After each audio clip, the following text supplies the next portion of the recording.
বাসায় ফিরতে ফুফি দরজা বন্ধ করে দেয়, চিৎকার করে বলে, আমরা কোনো বদমাশকে এখানে রাখতে পারবো না। রাফি বলল, আপনি ভুল বুঝছেন। তখন ফুফি বলল, মুখে মুখে কথা না বলে এখান থেকে বের হন। রাফি বলল, আচ্ছা, যদি আপনারা চান তাহলে আমি চলে যাব, আর যাওয়ার আগে আমি আমার জিনিসপত্রগুলো এখান থেকে নিতে চাই। ফুফি বলল, আচ্ছা। এই বলে রাফি ভিতরে ঢুকলো, একটা ব্যাগে সবকিছু গুছিয়ে নিল। রাফি রাস্তায় দাঁড়িয়ে থাকে, হাতে একটা ব্যাগ আর চোখে হাজারো প্রশ্ন। বন্ধুরাও ফোন ধরে না, আর মানুষ তাকে দেখে রাস্তা পরিবর্তন করে ফেলে। যে কফি শপের থেকে সে স্বপ্ন বুনত, সেই কফি শপ থেকেও তার নামটা মুছে দিয়েছে। রাফি তখন হাঁটতে শুরু করলো। খুব কাছে একটা নদীর পার। রাফি বসে থাকে একা, নদীর পাড়ে চুপচাপ আকাশের দিকে তাকিয়ে। তার চোখ দিয়ে অজরে পানি পড়ছে। মনের অজান্তে মনে মনে বলল, আমি যদি সত্যি অপরাধী হতাম তাহলে হয়তো আমার এতটা কষ্ট হতো না। আমি তো শুধু একটু ভালো মানুষ হতে চেয়েছিলাম, আর আমি তো কোনো দোষ করিনি। রাত তখন প্রায় 1টা। নদীর পাড়ে বসে আছে রাফি। ঠান্ডা বাতাস বয়ে যাচ্ছে, কিন্তু তার বুকের ভিতরে আগুন জ্বলছে। শহরের আলো যেন ঝাপসা হয়ে যাচ্ছে চোখের জলে। সে ভাবে, এই শহরটা আমি গড়তে চেয়েছিলাম, আর এই শহরটাই আমাকে ধ্বংস করে দিল। পকেট থেকে একটা পুরনো চিঠি বের করে রাফি। মায়ের লেখা শেষ একটা চিঠি ছিল, সেখানে লেখা, ভালো মানুষ হতে ভুল করিস না, মানুষ একদিন সবকিছুই বুঝবে। রাফি চিঠিটা বুকে চেপে ধরে, কিন্তু পরক্ষণে মনে হলো, যদি মানুষ কখনো তাকে না বুঝতে পারে, তার মনে ভয়ঙ্কর একটা চিন্তা আসে, সব শেষ করে দেওয়ার। সে ধীরে ধীরে নদীর কিনারায় দাঁড়ায়, চোখ বন্ধ করে ফিসফিস করে বলে, আমি কোনো কিছু করিনি, আল্লাহ তাআলা তা ভালো করেই জানেন। এক পা দুপা করে পানির দিকে পা বাড়াই। ঠিক তখন পিছন থেকে কারো কণ্ঠ, থামো। পিছন থেকে কারো আওয়াজ শুনে রাফি ঘুরে তাকায়, দেখে একটি মেয়ে তার দিকে দৌড়ে আসছে, আর দৌড়ে এসে কোনো কথা ছাড়া তাকে জড়িয়ে ধরে।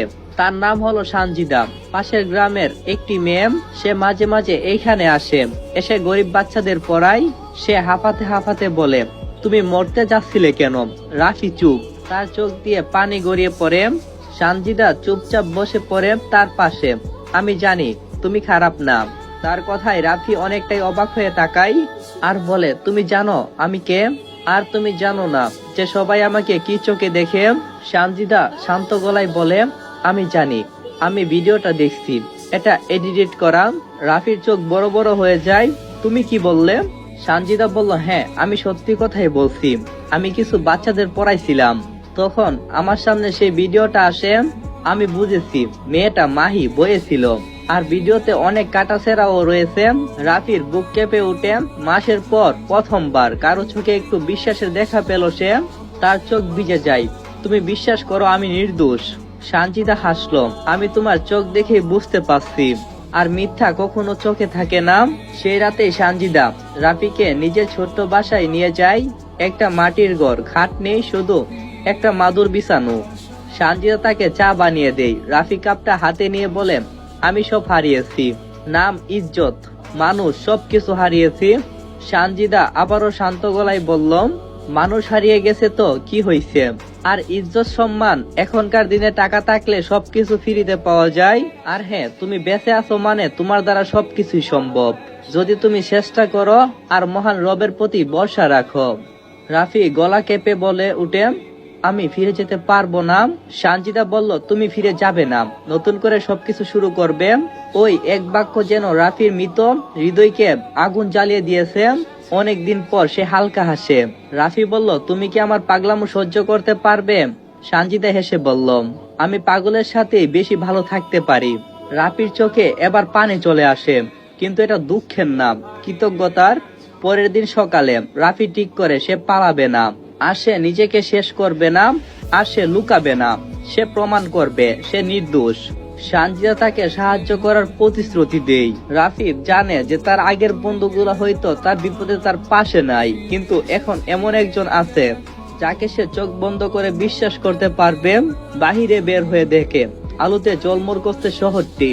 একটা ভাঙা ঘর থেকে শুরু হলো রাফির পুনর্জন্ম। তার বিশ্বাস এই পরিবর্তন তাকে আবারও সবকিছু ফিরিয়ে দেবে। শহর থেকে অনেক দূরে একটা নিস্তব্ধ গ্রামে রাফি আর সানজিদা এখন থাকে। ভোরবেলায় সানজিদা দরজার সামনে দাঁড়িয়ে রোদ পোহাচ্ছিল। রাফি তখন একটা পুরনো ল্যাপটপ নিয়ে বসে আছে। তার চোখে আবারও সেই পুরনো আগুন, সেটা হলো নিজেকে প্রমাণ করার। সানজিদা ধীরে ধীরে তার পাশে এসে বলে, তুমি সারা রাত ঘুমাওনি। রাফি চুপচাপ স্ক্রিনের দিকে তাকিয়ে থাকে। আমি ওদের হারাতে চাই না, আমি শুধু সত্যটা প্রমাণ করতে চাই। রাফি রনির ছড়ানো ভিডিওটা বিশ্লেষণ করতে শুরু করছে। ভিডিওটা খুব নিখুঁতভাবে থামিয়ে থামিয়ে দেখে কোন অংশ কাটা হয়েছে কিনা, কোন কোন জায়গা থেকে ক্যামেরাটা ধরা হয়েছে, কারণ সে নিখুঁতভাবে সেই কফি শপটা ভালো করেই চিনে। কিন্তু তার ল্যাপটপটা বারবার হ্যাং হয়ে যাচ্ছে। সানজিদা হাসতে হাসতে মাথা নাড়ে। তোমার ল্যাপটপটা তোমার মতোই ক্লান্ত। রাফি প্রথমবার হালকা হেসে বলে, আর আমার মতোই জেদি। এভাবে চলে গেল অনেকটা দিন। একদিন সানজিদা বাজার থেকে ফিরছিল। হঠাৎ দেখতে পেল দুইজন অপরিচিত লোক গোপনে রাফির ছবি তুলছে। সে চুপি চুপি তাদের পিছু নিল। তারা মোটরসাইকেলে উঠে চলে গেল শহরের দিকে। পিছনে পড়ে রইল একটা বাস করা কাগজ। সানজিদা কাগজটা তুলে দেখে তাতে লেখা, রাফিকে বেঁচে থাকতে দেওয়া যাবে না। সানজিদার বুক কেঁপে ওঠে।